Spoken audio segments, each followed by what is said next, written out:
तो बाबा का शुक्रिया और दादाजी का जो हम लोगों को ऐसी शिक्षा दे या हम लोगों को आगे बढ़ाने के लिए हमारा भाग्य जमा हो, दादाजी का भी है ना। तो बहुत बहुत दादा का दीदी का धन्यवाद, शुक्रिया। कहते दीदी कहीं नहीं भेजते तो बैठे बैठे दादाजी हम लोगों के लिए होमवर्क तैयार रखते हैं, ऐसे नहीं ऐसे करो सेवा।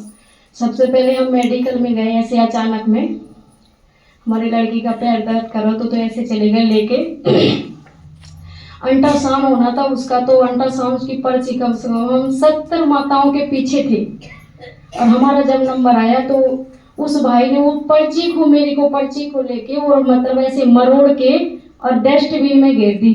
आप सोचो उस टाइम पे आप क्या कहते कि भाई तेरे मतलब जो हमारे मन में आती हम वही चीज बोलते कि हमको ये सरकारी पैसे ले रहा फिर भी हमारे ऊपर इतना गुस्सा या नफरत कि वो बेचारे पूरे दिन बैठे बैठे परेशान हो जाते। हमने कुछ नहीं बोला और भाई और माताएं बोलती रही भैया आपने गलत किया, ये किया, वो किया, कोई बात ना। एक माता और खड़ी थी ओम शांति वाली, कहती है ना बाबा के सौतेले बच्चे और मातेले दोनों बच्चे, लेकिन हम उस चीजों में बाबा कभी हमारे पास नहीं देखता। वो पर्ची को उठाई उसने, देखो मैंने 1 मिनट बाबा को याद किया और उसने उठा के और उस दिन मेरा नंबर लिया। फिर दूसरे दिन बताइए कि 2 दिन गए हम मेडिकल, उसने उठा के उस पर्ची को उसी ने रखा और दूसरे दिन गई तो उसने मेरे से माफी मांगी कि दीदी मेरी गलती हो गई, मैंने अपनी आंखों में तस्वीर लगा ली आपकी, किसी भी वक्त आओ आपको नंबर में नहीं लगने दे। आप सोचो ये बात। बोले हमको पता नहीं था कि आप इतने धैर्यवान हैं। तो ये किसका कमाल है? बाबा का। नहीं था हम भी बोल सकते। बाबा कहता है ना कि ज्ञान सुनना कोई पसंद नहीं करता, सिर्फ देखना पसंद करे कि आपके अंदर क्या है। वो आपका चेहरा दिखाई देगा और जब बोलोगे तो आपका कर्म दिखाई देगा।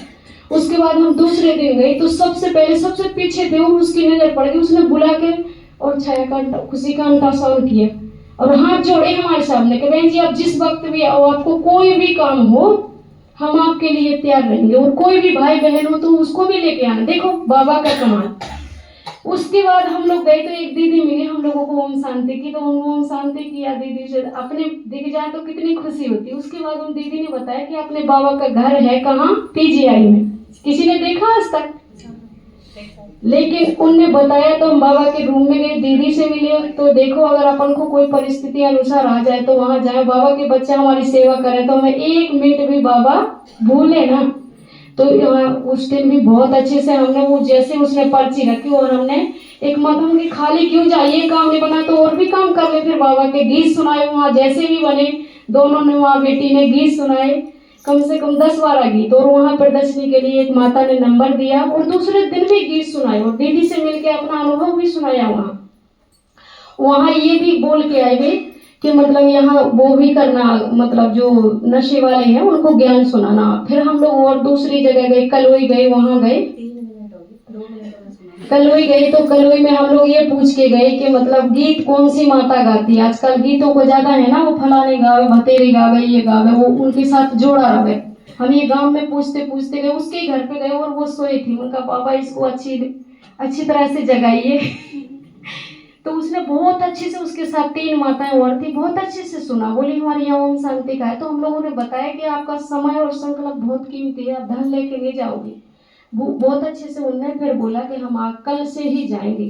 फिर दूसरी जगह गए तो दूसरी जगह एक भाइयों ने शरीर छोड़ दिया था और 10-12 भाई बैठे थे। देखो बाबा की पावर के हम सोचे नहीं थे कहीं बोल सके और वहीं पहुंच गए कि हमारी ओम शांति वाली दीदी ने भेजा है कि आप शरीर नहीं आप आत्मा, इसीलिए कहते हैं किसी की आत्मा को शांति देना। जब कोई चला जाए तो इसलिए बैठते हम 10 दिन शांति का सकाश देने के लिए। तो उनको बताया कि इसके साथ साथ आप परमात्मा का भी ज्ञान सुन सकते हो और आपको भी शांति मिली, वो जो गया है उसको भी शांति मिली। और माताओं ने बहुत अच्छे से सुना, बहुत अच्छे से, और हम लोगों की बहुत अच्छे पानी की हर चीज की। हम लोग जितने जगह भी गए और मंदिर में बाबा बैठे थे कम से कम 20।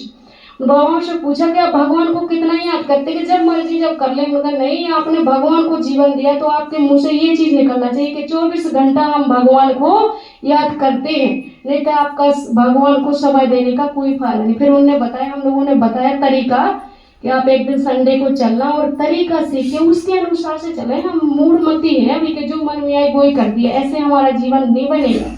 तो देखो हम राजकुमार भाई से एक बार मेरे दादाजी कहते थे कि ये लड़की के साथ क्या होगा आगे चल के, मतलब क्या होगा तेरे कोई भी नहीं है।